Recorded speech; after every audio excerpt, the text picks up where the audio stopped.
Hello. It's very cold at the moment, isn't it? Well, spare a thought for all those chilly Yetis. Let's read Betty and the Yeti by Ella Burfoot.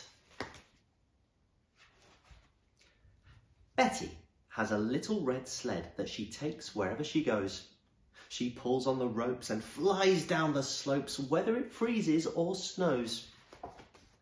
Betty finds things in the snow when she goes out to play. She puts them gently on her sled and then goes on her way. One day she found a pair of gloves. She put them on her sled, and a jingly-jangly fluffy hat which she wore upon her head. And when she saw some snow boots as hairy as a bear, she tried them on her little feet and stamped from here to there. Then she found a woolly scarf all thick with twigs and leaves, and one enormous smelly coat that came right past her knees. "Do these clothes belong to you?" Betty asked a polar bear. "No," he said, and shook his head. "I don't need clothes to wear. I've got thick fur to keep me warm. I do not mean to gloat, but I've no need for hats or scarves, and never wear a coat." "Do these clothes belong to you?" Betty asked a big blue whale. "No," Whale said, and shook her head and splashed her great big tail. "I've got blubber to keep me warm, a special kind of fat, though I do like the bells on your jingly-jangly hat." "Do these clothes belong to you?"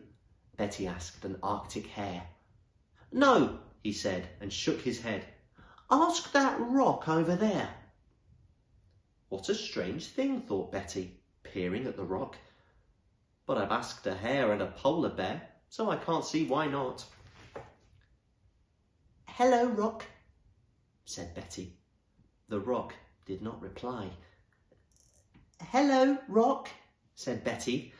The rock was very shy.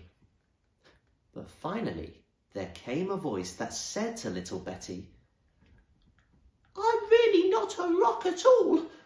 I'm actually a Yeti." "A Yeti!" squealed Betty, and she tried to run away. But "Please don't go," the Yeti cried. "I'd love it if you'd stay. Yetis in the wild, you see, are rather shy and small. We have to wear a lot of clothes to keep us warm at all.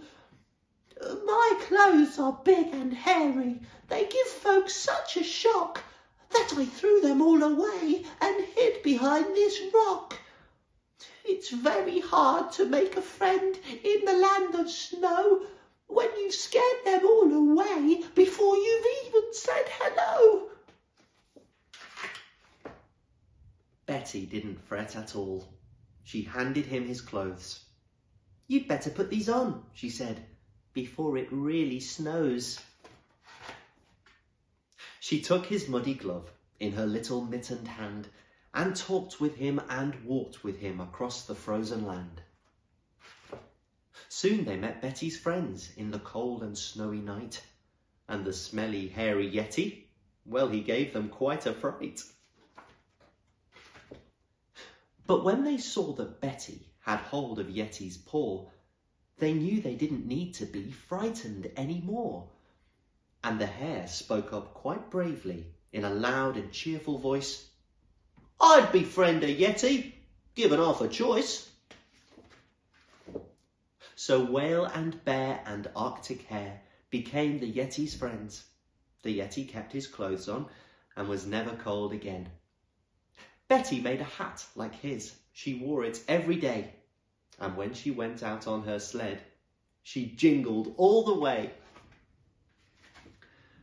You won't often see a Yeti in the land of ice and snow, because unless they've met you once or twice, they're still quite shy, you know.